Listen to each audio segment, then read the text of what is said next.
What's up, y'all? We back with another one. The season's approaching. 27 days away from the home game, the opener. Fight on USC. Let's get it. We got a Missouri State coming to USC. That should be a blowout. Look for USC to put a show on. Like I said, we're coming off of some pretty good momentum, beating a good Texas A&M SEC team in the bowl game.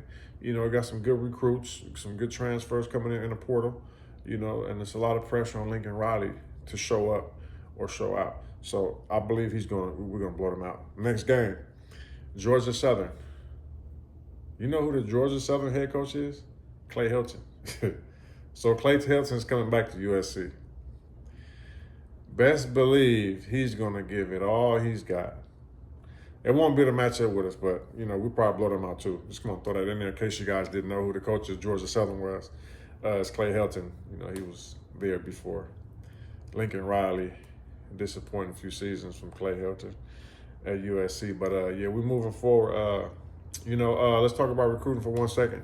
USC held the number 1 spot in the 2026 recruiting rankings for the last few months. And that's very odd for USC because USC is a late closer in recruiting. We get a lot of late grabs, a lot of late commitments, right near signing day, on signing day.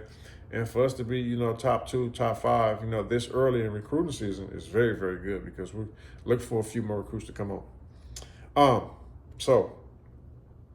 Preview. So I think our defense is solid. I think we're stacked. Additions to Rob Ryan. We got a great coordinator, great D line. We got some guys coming in. We got a few hogs on that D line. I think our defense is going to be pretty good. We've been good last couple of seasons. We got better. I think we're going to be even better. Top 5 in the nation type of defense. I think we'll be solid. I'll get to previews of the game in a minute. Now let's get to the offense. Good receivers, very, very good receivers. It's Kobe Lane, Malachi Lemon. We got, quarterbacks, all that. I think what we're lacking and what we really, really want and need is that explosive back in the backfield. I think when USC has an explosive back, that's what we want. That's what we're used to. That's what we're spoiled with. We need the explosive back. USC is not a bruising team. We like to run the ball. It's good to have a big bruiser back there.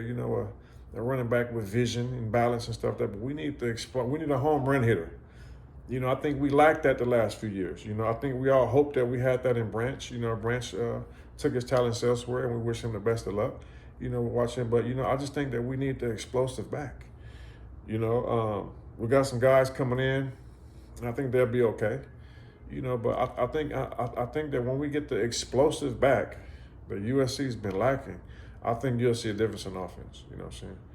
We some people call us the wide receiver U, or WRU, meaning that we produce pretty good wide receivers, for decades, and go on to do good in NFL.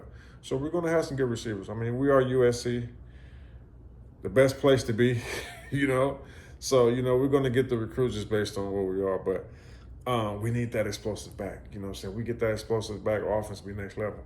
Lincoln Riley, this is year 4 for Lincoln.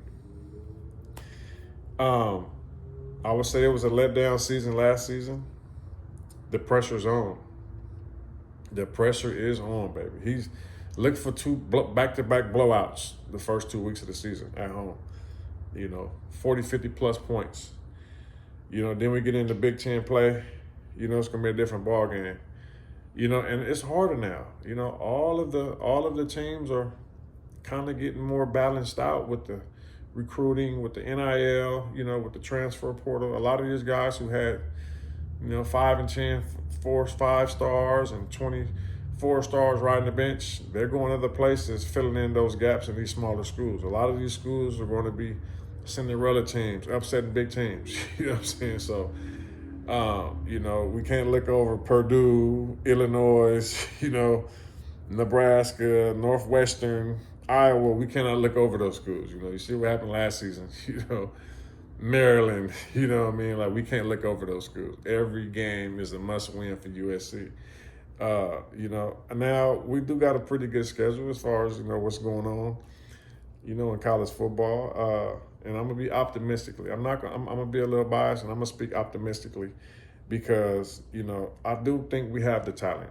And I think Lincoln Riley is getting the right coordinators and position coaches in line for us to do good, and utilize that talent.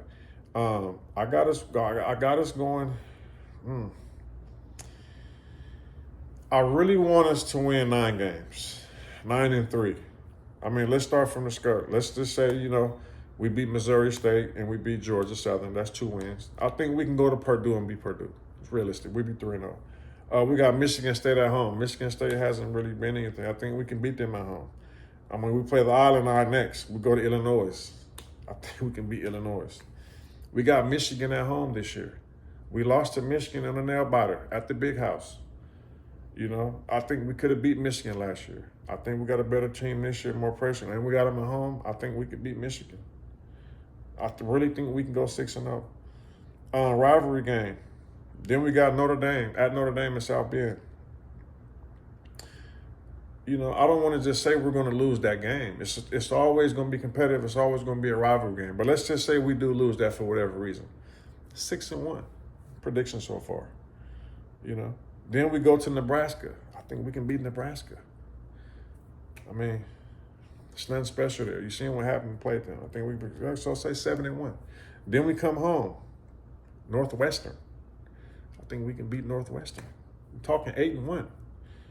I think we got the record to do it. Then we got another home game, Iowa. Iowa's never done good against USC. We playing at home. Iowa has nothing going on. You're talking 9-1. You know what I'm saying? I think we can beat Iowa. Next game, we go to Oregon. I'll be at that game November 22nd. Let's just say for whatever reason we don't win at Oregon. You're looking at 9-2. Realistically.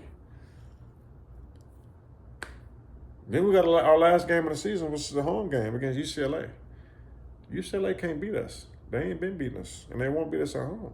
So you're looking at a 10-2 realistic, a realistic, schedule. It's a realistic prediction, 10-2. It's a high. It's optimistically speaking. But let's just say we lose another one of those games. Let's say we lose in the game in Nebraska. We still 9-3. I mean, let's just say we drop maybe. I can't see us losing to Michigan State or Illinois. I mean, let's just say Michigan beats us. I mean, you still looking at 8-4. We got actually the Big Ten. I mean, let's, I think we got the schedule to do it. So, I say us winning 8 games. And I think 8-4, pretty good bowl game. Winning the bowl game, Lincoln stays. We got a top recruiting class coming in. He's getting better. If this happens, if we go 8-4, and I think he's there to stay. I don't think he's fired. I think another 6-6 season, he's out. I think a 7-5 season, he's out. And I think an 8-4 season, he stays. And then see what does next season. But I think we can win 8 games. I really think we're going to win 8 games, if not 9. It's for the taking. And none of these teams are powerhouses. No one's a powerhouse no more. It's all about scheme and who wants it more. None of these teams are powerhouses. All these teams are evenly balanced. The transfer portal has all these teams. The big schools with the money. And, I mean, everyone has the money now. They're raising the money. So, I mean, that's what I got. Y'all let me know what y'all think. Let's go Trojans. See y'all soon. Like, share, and subscribe. Let's get it.